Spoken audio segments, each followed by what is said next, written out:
বিসমিল্লাহির রহমানির রহিম। ভিউয়ার্স আসসালামু আলাইকুম। আমার আজকের রেসিপি একটা ঝোল তরকারি, কাতলা মাছ দিয়ে সজনে আলু করলা দিয়ে একটা ঝোল তরকারি রেসিপি শেয়ার করব আপনাদের সাথে। তো আমি এখানে সবজিগুলো কেটে নিয়েছি। করলা নিয়েছি 4-5টা, আলু নিয়েছি একটু বেশি, আর সজনে ডাঁটা নিয়েছি। আর এদিকে আমি মাছটা হাতে মেখে রান্না করে নেব, রেডি করে নিয়েছি। তো প্রথমে আমি সবজিগুলো সিদ্ধ করার জন্য চুলায় একটা প্যান দিয়ে গরম হতে দিলাম, আর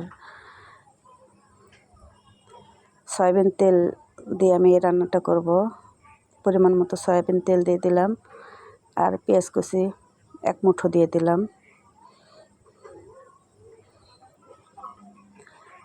পেঁয়াজ একটু লালচে ব্রাউন কালার হয়ে আসলে আমি মশলা অ্যাড করব। এখানে আমি নিয়েছি লবণ, মরিচের গুঁড়া, ধনিয়ার জিরার গুঁড়া আর আদা রসুনের পেস্ট। তো এই মশলাগুলো আমি পেঁয়াজের সাথে একটু ভেজে নেব।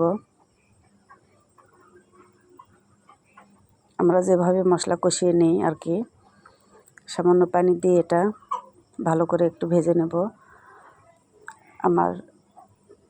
এবার আমি সবজিগুলো অ্যাড করছি, করলা, আলু। মশলার সাথে করলা আলুগুলো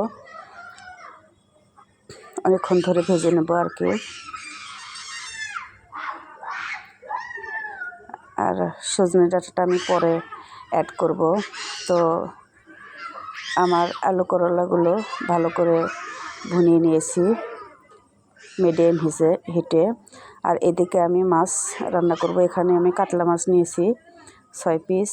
আদা রসুন, মাছের মশলা, হলুদ, লবণ, ধনিয়া জিরের গুঁড়া, পেঁয়াজ আর কাঁচামরিচ আমি একসাথে তেল দিয়ে মেখে নেব হাত দিয়ে। মাছটা আমি হাতে মেখে রান্না করে নেব। এদিকে সবজি আমার মিডিয়াম হিটে আছে, আর মাছটা ভালো করে মেখে আমি রান্না হতে দেব। ভাজা মাছ দিয়েও এই ঝোলটা করা যায়। তো আমার কাছে রান্না করা মাছ দিয়ে ঝোলটা করলেই স্বাদটা অনেক গুণ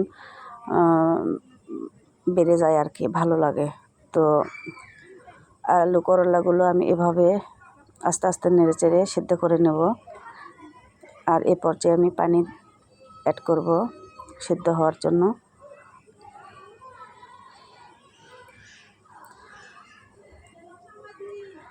এরকম পাতলা ঝোল তরকারি অনেক সময় মজাই লাগে খেতে। তো এদিকে আলু করলা সিদ্ধ হচ্ছে, আর এদিকে আমার মাছও প্রায় শেষের দিকে। মাছ রান্নাটা